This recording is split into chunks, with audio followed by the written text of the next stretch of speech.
What's going on, guys? Welcome back to my channel and another episode of Weekend Watch, where I break down the top 5 movies at this past weekend's box office. But I also let you know what brand new films to expect in your local movie theater this coming weekend and also on streaming services. So we have an Ant-Man and the Wasp on one side, a Cocaine Bear on the other. The big question is, which one of these movies landed at number 1? At the end of the day, it was indeed Ant-Man and the Wasp: Quantumania in weekend number 2, retaining that number 1 spot, bringing in $32.2 million. Now, it's great to see a Marvel film at number 1. However, we do have to address the drop factor. The drop factor is the drop of percentage between weekend number 1 and 2. This is one of the biggest in Marvel movie history, almost 70%. Now, is the reason simply because it's Marvel, it's MCU, we're hating on superhero films right now, or is it a pretty basic, simple answer of people just aren't huge fans of the Ant-Man movies? I know for me personally, this is my reason. I do not have any desire to go and see Ant-Man 3 in the theater again. I went and saw it on opening weekend, and I'm good. Simply because I'm not a huge fan of the Ant-Man films. So I guess we'll know the answer to this question when the next Marvel film comes out in the future. So let's move on to spots 2 and 3. Spot number 2 obviously belongs to Cocaine Bear in its opening weekend, bringing in $23 million, exceeding industry expectations.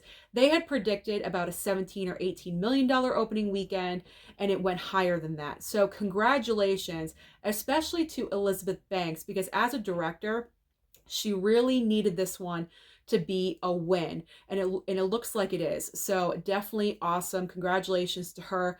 And I went and saw this movie this past weekend. It's just a fun, cheesy movie. If you go in with zero low expectations, you're going to have a good time with it. So spot number 3 goes to Jesus Revolution, also exceeding expectations, bringing in $15.5 million. In spots 4 and 5, fourth place belongs to Avatar: The Way of Water, bringing in $4.7 million. And spot 5 belongs to Puss in Boots: The Last Wish with $4.1 million. So what is new at the box office this coming weekend to give Ant-Man 3 a little bit of competition?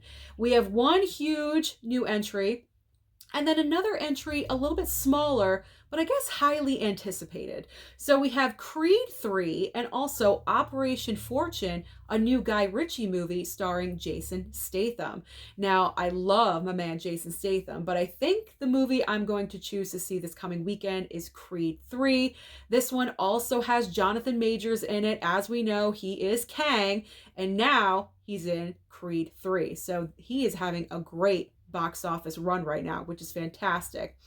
But if you're not into Marvel or franchise films, you want to stay home, there's always options on streaming for you. So over on Netflix, we have Chris Rock Live. Chris Rock is going to have a live comedy special, I believe on the 4th.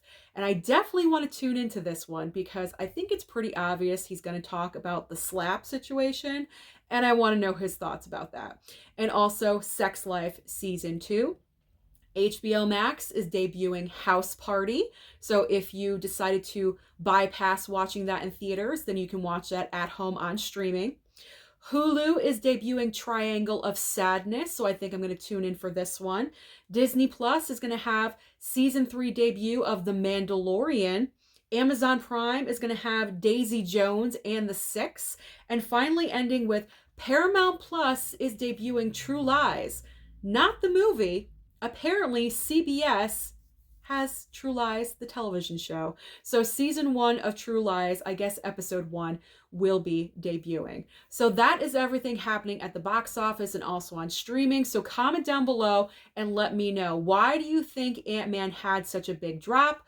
Don't forget to like and subscribe before you leave, and I'll see you next time.